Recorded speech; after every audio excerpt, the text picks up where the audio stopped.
Crypteks.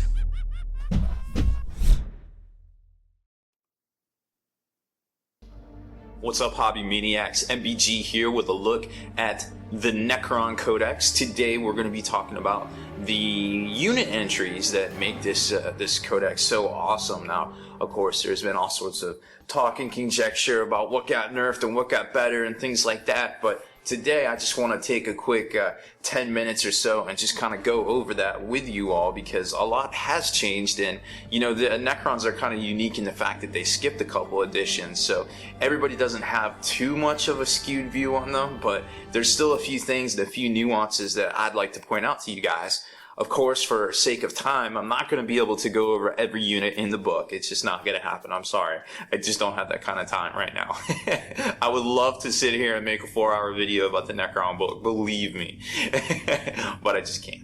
Anyways, so here's the Wargear list. Now, we went over Wargear. Make sure you check out my video from, I guess, yesterday that went over that, because it's a really good look at the Wargear, which I believe Wargear and upgrades is the foundation for any new book. So you always want to check those out first, I feel like, because that's where all the stuff is that's going to upgrade your units and make them better, and that way you're not flipping from the front to the back of the book incessantly as you're going, which, you know, I always seem to happen for me. So I just started to do it in the other order, which actually seems to be the correct order for me. So first off, we got the Overlord and Lord, pretty much a 30 point difference between the two. It really just boils down to weapon skill, ballistic skill, and wound. So I don't think it's really that great, depending on which one you want to take, you know, personal preference. 30 points doesn't seem to equal this guy from this guy, but hey, it is what it is, right? Then we've got the Cryptek, and the Crypteks can't quite take the same kind of Wargear as they could in the past. Like, you had the really cool, you know, Haywire staff that everybody seemed to love so much, including myself. But you can't get that anymore, so it's a little disappointing. He is an independent character. You can throw him in with squads and do different things like that, but at the end of the day, there's only so much Wargear to go around, and I'm not really sure exactly what his role is supposed to be, unfortunately. But that being said, he's only 65 points, and he is an HQ, so maybe he's a cheap compulsory HQ choice. Destroyer Lord is basically the lower Lord stat-wise, just with an extra wound and, of course, extra toughness. Now, this guy, they've changed all the destroyers to unit type jetpack, which is kind of way different, because now, remember, you can only move 6, you can run, but during the assault phase, you get a 2d6 movement added together. So they kind of work like crisis suits in that regard. So keep that in mind. Technically, he can't keep up with Wraiths now, because Wraiths changed to Beasts, which is also interesting. Then we've got Nemesaur and Oberon, which are always kind of like, I guess, a fan favorite from the last couple of editions. A little bit different. Nemesaur basically works kind of the same, but he can't do it all the time. He can do the counter tactics. He basically gets to pick his Warlord trait, which can be super helpful depending on, you know, what you're going up against. Then he also has the counter tactics, which is kind of cool. He steals a special rule, but, you know, I mean, at the end of the day, how many Necrons really need Furious Charge? Hit and run seems pretty good, but you gotta steal it. So, you know, you don't always get that, so you can't really build a strategy around it, I feel like. So it's a neat little benefit if it works out, but it's not like, take this and anchor it to your list. Oberon's kind of very similar to what he used to be, except for the Ghostwalk Mantle only lets you deep strike out once per game. These guys, one is really good, one isn't so good. The Illuminator, we'll just skip him. I don't think he's that great. It's not worth talking about. Orkan the Diviner might be one of the best independent characters in this book. He gives a +1 bonus to reroll and to animation protocols, and they get to reroll failed armor saves of 1. Not the same thing, armor saves of 1. So if you got basically, you know, warriors, they just basically became immortals as far as saves go. If you've got Wraiths, you know, if he can actually keep up with Wraiths, I guess, then they would go down to basically a 2-up, because you get to reroll the 1. In theory, it's not quite the same way, but in Dice, it kind of seems to be the same that way. Staff of Tomorrow is pretty good, and his ability to become Super Saiyan, so to speak, the Orkan Empowered, goes up to a pretty impressive stat line, to be quite honest. and all for 120 points. I think he's a good value. I think he's the sleeper independent character in this book. These two guys aren't really that great. We're not going to touch on them. Catacomb Command Barge kind of changed, kind of didn't.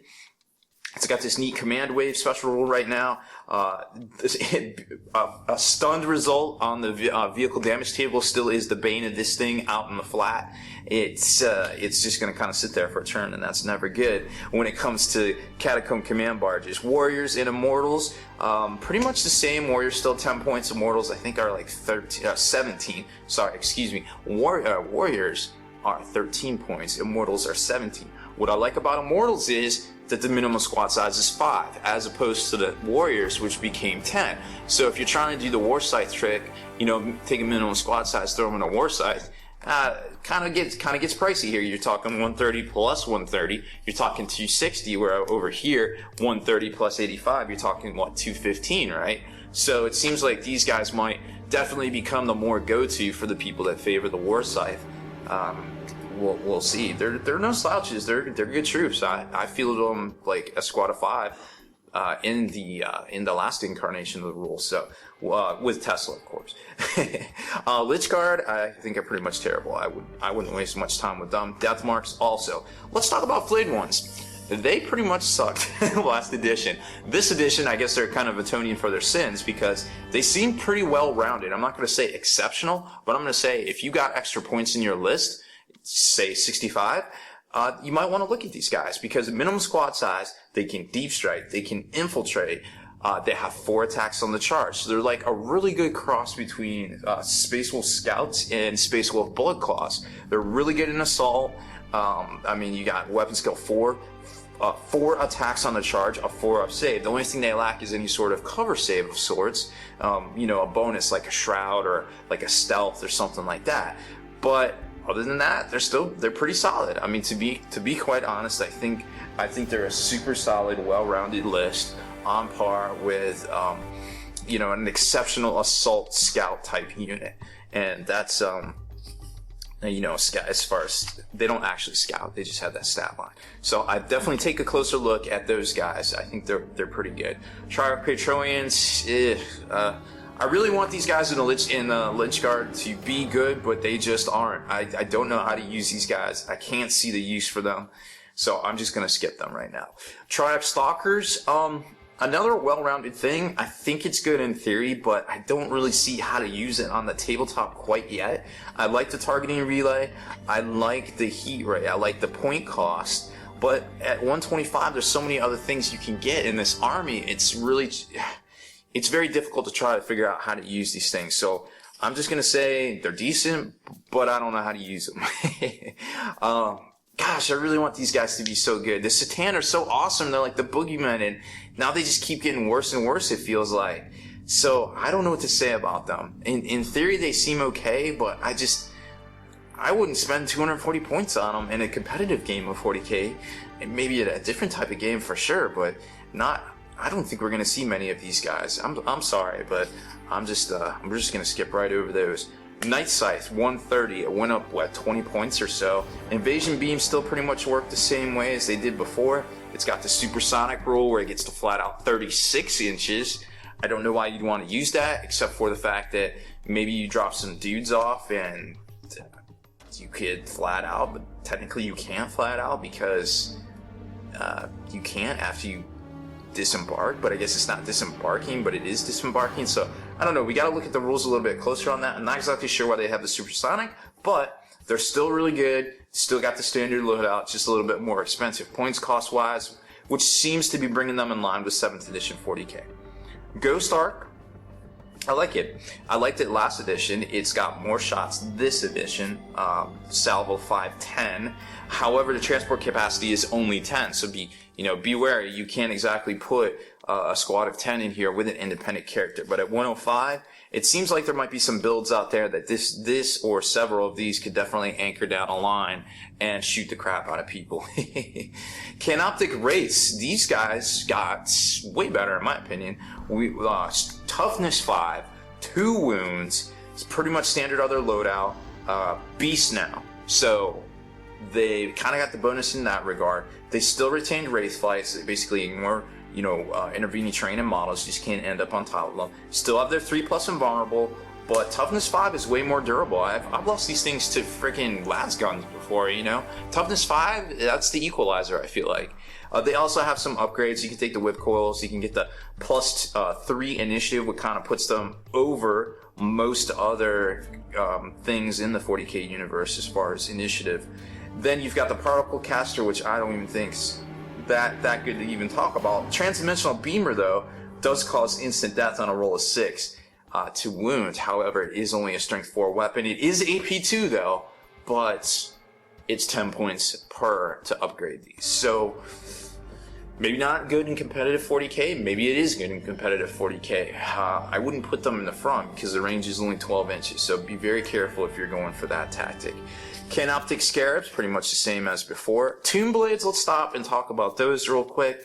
They seem to have gotten a lot better. They can take a 3-up armor save upgrade.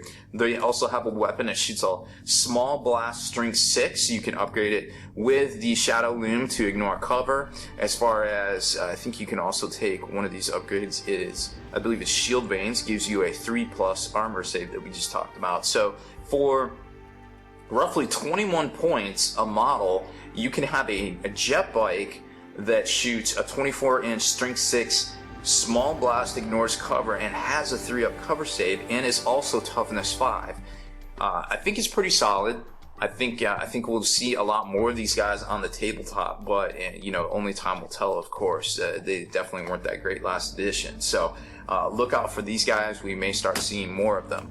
Destroyers, like I covered earlier with the Lord, they became jetpack infantry, so they can do that move 6, run 6, or shoot if they want, and then assault move 2d6. So they can, if you thought Warp Spiders were super annoying by their tactical flexibility and also just the fact that they can, just be one place and then be completely across the table after shooting, well, these guys are kind of like that too. And, they're toughness 5 and 2 wounds and 3-ups. So they are way more survivable than Warp Spiders, and they will definitely give you a lot of hassle if you ignore them, because the toughness 5 is no joke at all. And they also have preferred enemies, so it's almost like they're hitting on 2s a lot of the time when you do the math on it. So that's pretty interesting.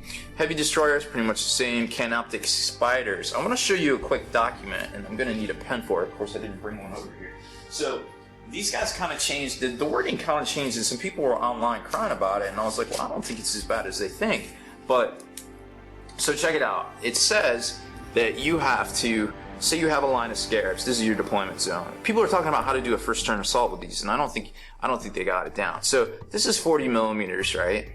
Because you got a scarabs on a 40 millimeter base, which is roughly about 1.5 inches. If you have your spider on the back here, he's 60 mil.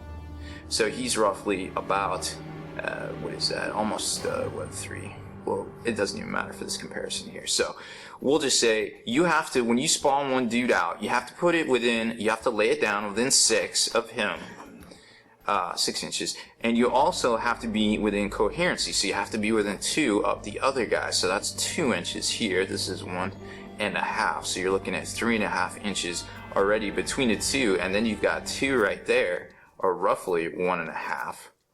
So by the time you try to place the other scarab within 6 inches of him to try to get that first turn assault, you're basically putting it right here on top of him. So you're not going to be able to do that quite well. Maybe you could swing it right here a little bit and gain an extra 1/2 inch depending on how the angles are, but I don't think that you can keep doing it like people say you can. I mean, maybe you could put it right here.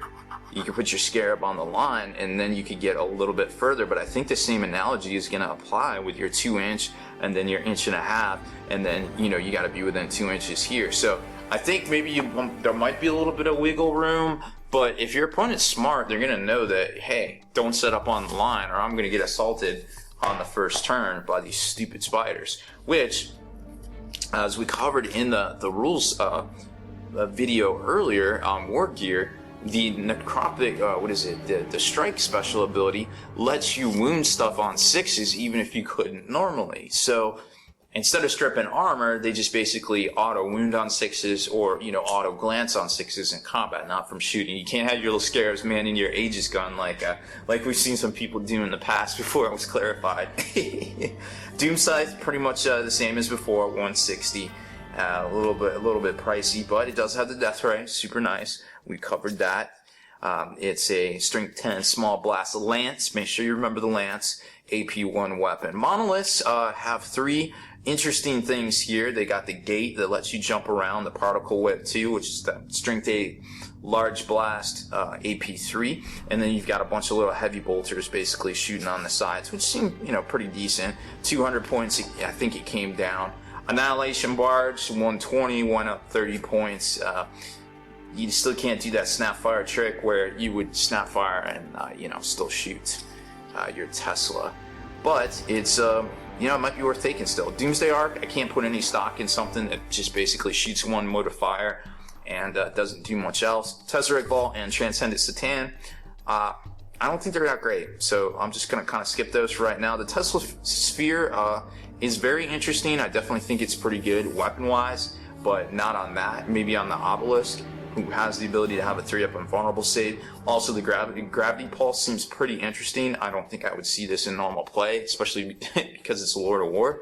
But if you're playing bigger games, I definitely think it's worth taking. It's very interesting, and I think, you know, tactically wise, it's worth having at least one of these in a larger size army, I feel like. Imhotep, man, he's really lost a step. He can do his lightning attack basically once per game.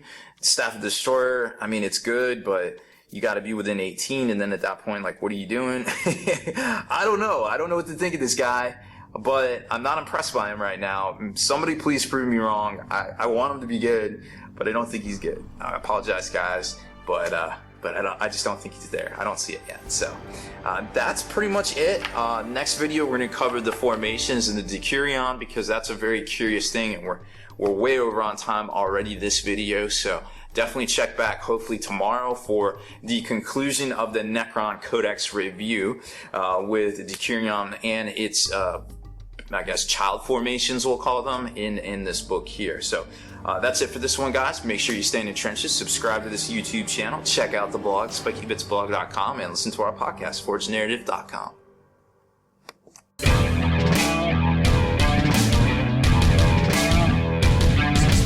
Spiky Bits.